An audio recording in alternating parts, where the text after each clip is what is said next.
Hi, Susan Hamilton here with OffBeat Business TV at the Ultimate Escape Room in Dallas. Wait till you find out what you have access to right under your fingertips that's going to help your team be amazing. I can't wait to share with you Lindsay Huffman from the Ultimate Escape Room in Dallas. Come on.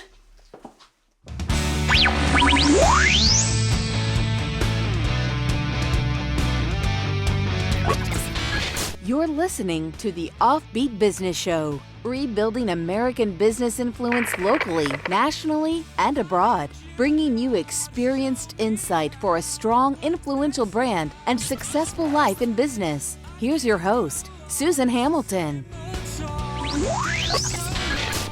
Well, hello there. My name is Susan Hamilton, and you're watching OffBeat Business TV or listening to OBBM Radio, or possibly listening to the OBBM network on iTunes, Roku, or Fire TV. I'm excited to be talking with Lindsay Huffman over here with the Ultimate Escape Game in Dallas off of Alpha Road. Well, hi, it's great to be here. Thanks so much, Susan. We are having such a great conversation because we're realizing all the different nuances in your company that can be improved when your team is on point. But you know what? It's easy to get off target there in the local family business. It's easy to get so busy reacting to the things that are going on in your world and maybe in your particular task that you're not realizing that you might be more effective if you have better relationships within your team. Absolutely. So one of the things that we see here at the Escape Room is when people come into the doors, right? We give them a scenario, and it's so easy to bring your daily stresses into just any kind of situation, right? Whether it's family stress or business stress, you walk into a room and you're immediately put into a environment that kind of presses that a little bit, and all of that tends to just overflow because you're given 1 hour to really work through the situation in an escape room. And so what we get the opportunity to do is help them step outside of that by giving them a scenario that's completely out of their own universe and give them a storyline to work through. So rather than being so overwhelmed with their daily life, they're actually thrown into another story, almost like reading a book or watching a movie. You know, you're drawn into a completely other story, and you're given this hour to really have a goal in mind with your team and work towards that goal over the course of that 1 hour. And by the time you're done, even though some other stresses may still be on the table, you're not walking out with those stresses, right? You've had a victory, you've had a win, and it's a big and exciting thing. It so is, and I really enjoy how I met you because I met you through the Farmers Branch Chamber. We did a happy hour here, and you invited us in, and it wasn't long after you had just come back on the scene because you had suffered a pretty major loss with a fire, and you had to rebuild. We had some of the most inspiring conversation, and at that time, as I'm walking through and I participate in these rooms, I'm realizing I'm watching people interact in a way I really thought I'd seen it all, folks. You haven't seen it all if you haven't done the Ultimate Escape Game in Dallas. It's so true. You know, when we had this fire, there was this moment of devastation, right? You kind of feel defeated. And isn't that the way that you feel, you know, in a lot of life scenarios, whether it's small business or you're just frustrated with your job or your team? Every business has those things. And so after a fire, you just feel defeated. And that's how I felt, you know. I remember getting the phone call. I remember getting the phone call at 11:30 at night saying, Lindsay, there's been a fire at the facility. We don't know exactly how bad it is. I'm here with the firefighters. We need you to be there tomorrow morning, 10 a.m. To help us kind of sift through that rubble.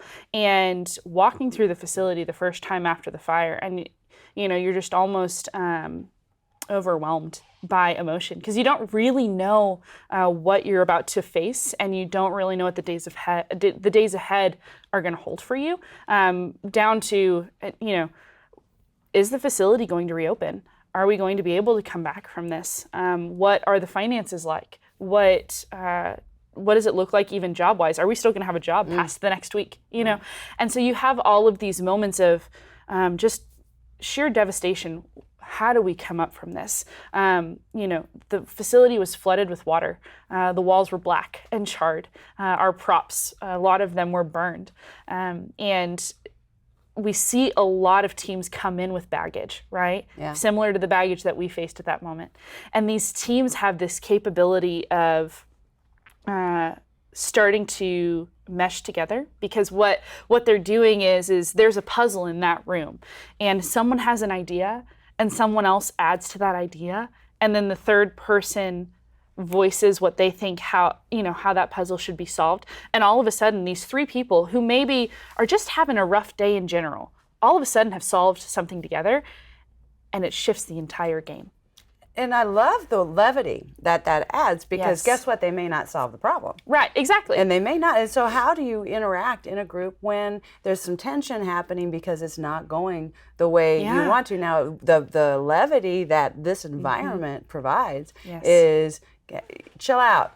Right? Chill out. Welcome. And it's a really great back. habit, right? Exactly. To learn how to just chill out for a minute and maybe look at things differently. Yeah, so the way that we address that, because we see that all the time, right? It's, again, there are a lot of people, and human nature is when you're in a stressful environment, either you get really silent or you get really boisterous trying to solve the problem, or you just get really almost overwhelmed by all of it and you don't know how to respond. And so me and my game guides, right? We've had so much training in this field. We've had so many years of doing this already that because we have cameras and microphones in all the rooms, we're watching these teams play. And we have the capability of bringing a little bit of levity back into it just by joking with the team, by being personal. If you have someone else who's on your team, who's on your side, who's rooting for you, and they're just being lighthearted and fun, it just shifts the entire atmosphere, right? And so that's really what my team members try to bring into this. They try to shift the entire atmosphere by, if someone's seeming stressed out, hey, we're good, and let's keep working. Have you thought about, or have you considered, and just bringing another voice into the mix that's positive and happy. So how many rooms do you have here that people can explore and try to get out of? So we have 5 different rooms. These 5 rooms are brand new to the entire nation, really. They're all brand new stories. So they were all invented by a gentleman named Eli Lane. He was a partner with us. He's amazing. He actually owns an escape room out over in Louisville. And he sat down with our team, me, myself, and a couple of other people. And we started really working through those ideas. Okay, what do we want these storylines to be? How do we want to engage teams in these storylines?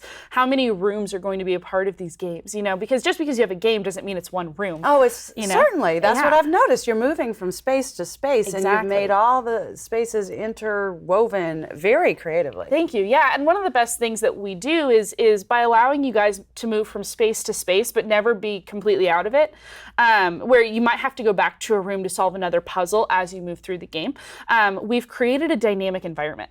You feel like you're actually in this world, whether it's, Fallout, this post-apocalyptic wasteland where you have to, get that final battery to power a settlement, or whether it's, Dead by Dawn and you're trying to get the severed hand, and it sounds crazy, but working through these dynamic environments makes it so much more engaging and fun. You feel like you're a part of the story. You definitely make us part of the story. Yeah. And what was fun in ours, I'm trying to remember how many team members we had. Is there a range of people that you put in the size of the room? Definitely. So the rooms can fit a minimum of 2, but for teams, we can fit anywhere from 8 to 10 people per room, with the exception of Flight 2157 and Fallout. Those can actually hold up to 12. And so part of what makes those specifically able to hold that many people is not just the size of the rooms, but also the number of puzzles that we have in those games. So typically, while 2 people can play Fallout or Flight, I've seen it happen. Those are the people that have been playing hundreds of escape rooms, and they know how to work through really quickly. For the average player that's never played before, we encourage them to really bring a good team behind them. So it's not just 2 people trying to work through it, because then you just feel almost, overwhelmed by this insurmountable goal. But with team building, if you get 8, 10, 12 people in that room, all of a sudden you guys are able to divide into smaller groups, work on puzzles, but you're all still working towards the same goal at the end of the day.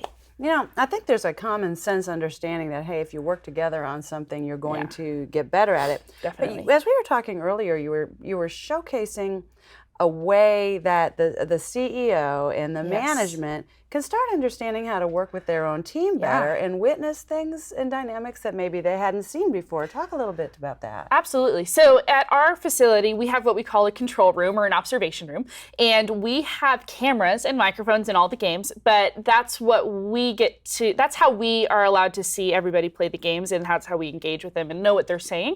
But we also invite the CEOs or the HR department or the managers back there with us to observe. And what happens is that CEO can start seeing his people interact and engage without hovering over their shoulder in the room. And we've seen it happen both ways, where the CEO is in the room with them, but nobody functions the way they normally would. Everyone's on their best behavior always. You know, it's like, oh, the CEO's watching me. But having that manager or that CEO or the HR department in the back with us, they start taking notes, and you start seeing them say, you know, oh, Sally's actually a really good leader. I just never noticed it before. Or, you know, Joe has a really good opinion, but he's so introverted. He never really speaks up. Maybe we should start pulling his ideas in, you know, and the other part of that is when I bring a team of 50 people into this facility, I may not know everybody's names because, let's be honest, I've just met them. As much as I'm a teacher, I can't memorize names that well, right? And so with the CEO back there, I can say, hey, remind me what their name is. And I can start calling people out by name, you know, so that I can get them more engaged into the game, or they feel like it's a little bit more personal because they know exactly who I'm talking to all of a sudden. You know, I'm not just calling out, hey, that guy, or, you know, hey, that woman. It's all of a sudden become this very personal situation where they're a part of our team building experience. That's fascinating. It really can help you showcase and highlight exceptional work, exceptional problem solving, as well as go, hey, I can see that if we employ these tactics, we can pull this room together. I think this is so helpful, and I'm really enjoying this conversation. Are you enjoying this as much as I am with Lindsay here at the Ultimate Escape Game in Dallas off of Alpha Road? Listen, we're going to take a break and hear from a few of our sponsors, and when we get back, we're going to talk a little bit more with Lindsay.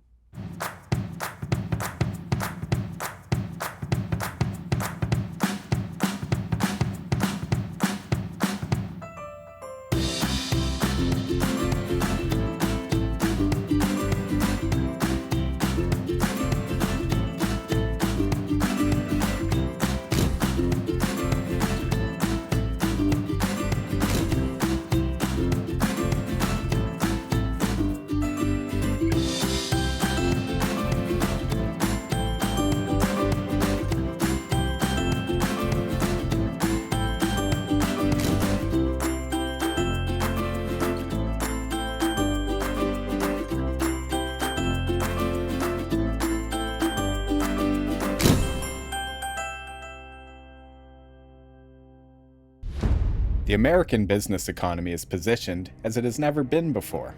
Professional videography is a core element for attracting a higher level of engagement with the people group you need for significant impact. Now is your time to shine. My name is Bill Brock, owner of White Rock Films, and I invite you to a powerful opportunity in the marketplace, an opportunity to draw excited people to your events, an opportunity to showcase your ideas on infrastructure, an opportunity to become known as the industry authority and enjoy the associated benefits of a strong, influential brand. Video highlights, video teaches. Video puts a resistant market at ease, and video stirs the hearts and imaginations of your allies and strategic client base. White Rock Films offers full audio, video production for businesses ready to embrace the future, handling your project with professionalism, experience, and polish unheard of in the industry. My name is Bill Brock, and White Rock Films wants your business. See us online at whiterockfilms.com. Hi, I'm the Yes Lady with Charla A, powered by Zeal Wellness. Zeal is my nutrition beverage of choice. It is 14,000 milligrams of superfood nutrition in a powdered formula that you can just shake it and take it out the door, grab and go, have energy, vitality, reduce your stress, some incredible health benefits.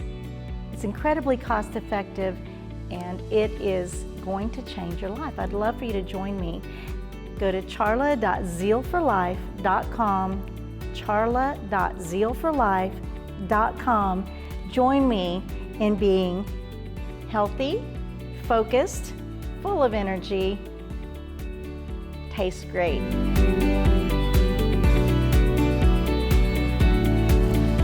Zeal for life.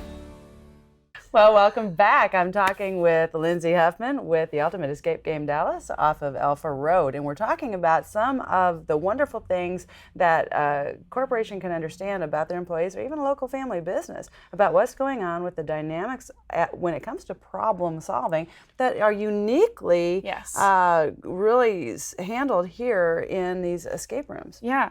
And you were talking about some of the people that you bring in. I know. So we bring in a lot of people, and really we get companies like PepsiCo or Microsoft or even Frito-Lay. We've had Texas Instruments, small teams, big teams, medium-sized teams, schools.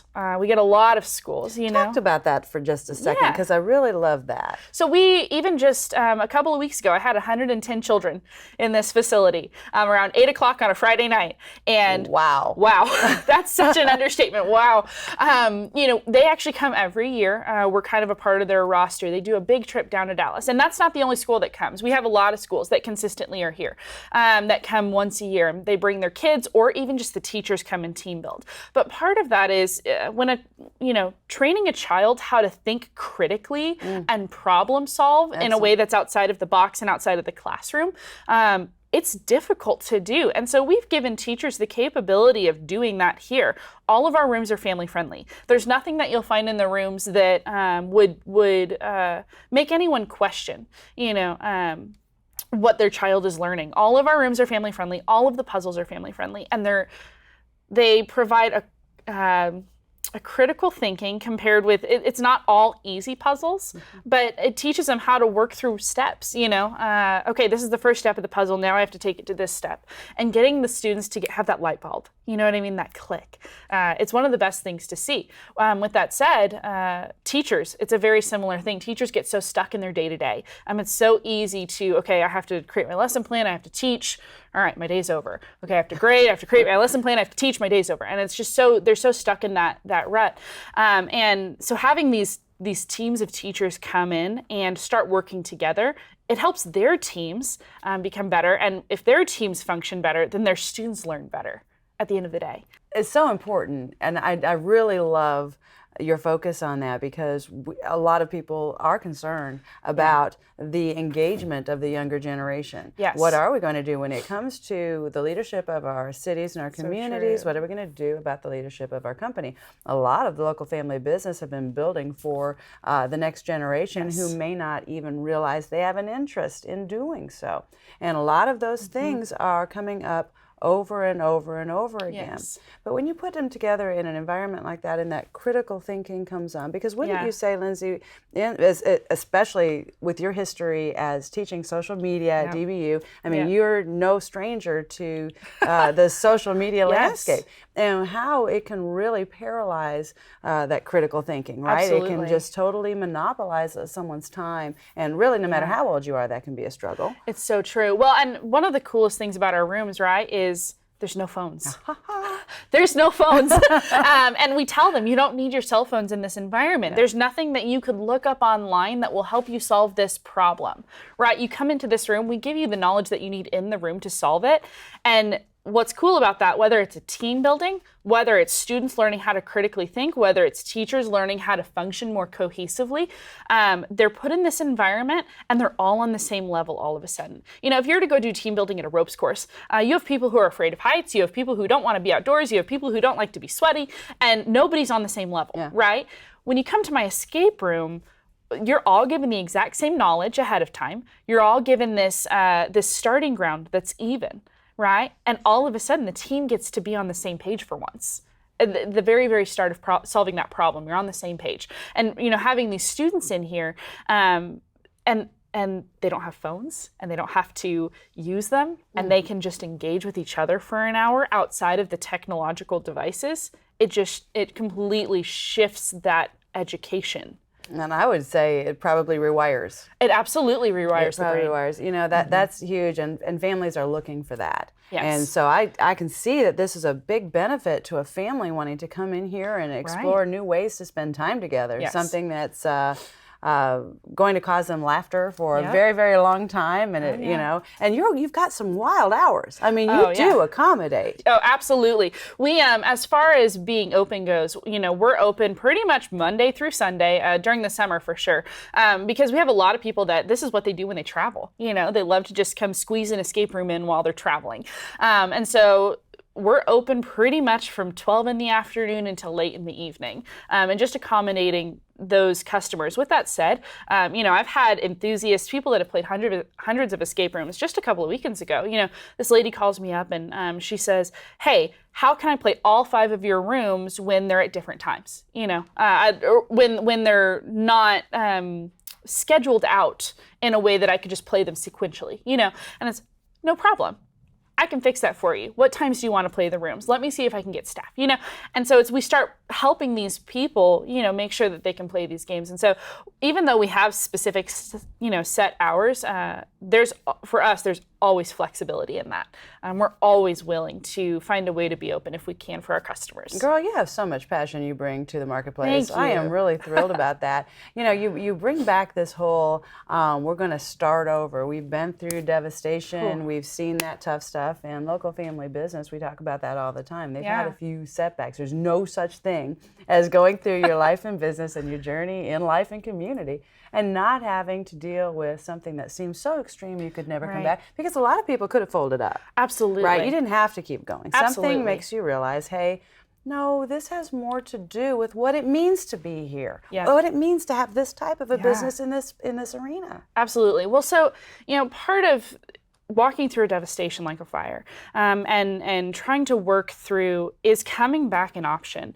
I was constantly reminded that there's always hope, you know, that I'm not doing this alone, that the people we're working with, we weren't doing it alone. Mm-hmm. And by having a team, we all shared that burden, you know, and so we had this capability of just kind of working our way through it. And it was very day to day. There was never a day that was the same. There were some days that were harder than others. You know, the day that I went home and I was covered in soot, you know, just my hands were black, and my face was covered in soot, and I was sweaty, and it was gross, you know, because there's no air conditioning. You know, it's middle of Texas summer, and we just had a fire, and there's no air conditioning, and it's humid, and you're just a mess, you know. And I just remember sitting in the car thinking, wow, how will we ever do this, you know? Yeah. And then the next day, I made some phone calls, and the next day I made some more phone calls, and the day after that I built a budget, and the day after that we started talking to people who could help us rebuild. And I say day after, but the reality is we're talking sometimes weeks between these phone calls, just because a lot of this was waiting. It was waiting on the city. It was waiting on you know, the insurance company. There were a lot of moments of waiting, which made it hard, and learning to have peace in those moments of waiting always proved to be a challenge, you know. But then there was a day that we saw trucks pull up, and the trucks had drywall on their truck beds, and they started putting in drywall, and you're like, oh, this is getting real. Okay. You know, and then there's a day where we start measuring the walls so that we can figure out how big the vinyls are. Yeah. And then there's a day that we start buying all of the props, and the props are getting made for the facility. And then there's this day where it's, all right, well, we're here painting in the pitch black because, again, no electricity, we have no light, and yet we're painting the walls, you know, because we need the walls to get painted this week so we can do X, Y, and Z, you know. Yeah, you got to do it. Sometimes this is your moment, you better finish it, and it's not going to be easy. Yeah, it's not going to be easy. There were never Talk about moments team building. So, I mean, to be honest, though, seriously, you know, you just never realize how a situation like that can really build relationships. Yeah. And I made some amazing friends through this process, you know, and it was just this day-by-day process where, okay, what are we doing today? Well, today looks like this, and today looks like, you know, the next day looks like this. And before I knew it, you know, one of the coolest moments that I had was my husband and I, we had just finished up really kind of polishing up the place. Everything was finally in place. And in a couple of days, we were doing our soft opening, which means we were officially opening our doors to the public before a big grand opening with the chamber. And we did our soft, you know, that night right before the soft opening. And I just stood in the corner and I just looked at it. And it was like, oh, we're here. Yeah. How did, you know, what was a day after a fire turned into 8.5 or 9 months, but now we're here. And all of a sudden, it just became completely realized. The wall behind you, was done. These vinyls were hand laid by myself and my assistant manager. You know what I mean? 3 days of doing it. And so I can look around this entire facility and remember, I remember laying those vinyls and I remember messing that up. I remember having to do this or that. And you just get to this point where there's a sense of pride and excitement behind it. What we've done is incredible. But I did not do it by myself. I had this amazing team that really stepped up to the plate. And having a team that can work so cohesively and function well together, that's rare. But when you have it, it's beautiful. And that's what we try to offer these other teams, right? Come in, learn how to function cohesively, learn how to communicate. Girl, that's exactly why I'm loving this conversation. I'm loving bringing it to our local family business audience. Lindsay, you are so inspiring, and you're so inspiring on many, many levels. But one of those things that I really appreciate is what you're doing for the local family business when you realize that you're hitting that community hard. Yeah. It's important for them to see you, and it's an honor to showcase you and what you're doing with the Farmers Branch Chamber, what you're doing over here off of Alpha Road, and continuing to provide family environments that are here to get that critical thinking going, getting us working better, working closer together. Lindsay, how can people reach you? How can they get their own family, their own team to the Ultimate Escape Game in Dallas? What a great question. So we have multiple ways that people can get a hold of us. So obviously the phone, right? Call us on your cell phone. If you Google us, you look us up online, you can easily get our phone number. You guys can check us out online, www.ultimateescapegame.com/Dallas. If you go to that website, you can actually book all of your rooms online if you'd like to. You guys can also just jump on our social media. So our social media has a lot of information about how to reach us. Direct message us, DM us on Instagram or Facebook. We're there consistently. And so I've had a lot of people reach out to me, even just through, Instagram direct message. Hey, do you guys have an opening today? Hey, can I bring my family? Or hey, what's the age limits? And so just have people reach out to us. So social media, we're on our website, and then, through phone, obviously. And you do live this as an instructor with social media. You know how to bring that so that your organization knows how to communicate online and offline. Exactly. You really set a great example, and I couldn't be happier than to have you here. Thank you so much, Lindsay. You've been watching OffBeat Business TV or listening to OBBM Radio or the OBBM Network podcast. Until next time. You've been listening to the OffBeat Business Show. Find our lineup, podcast, magazine, event calendar, and sponsor information, even our membership directory, all available on the OffBeat Business app or at offbeatbusiness.com. Download the OffBeat Business app today.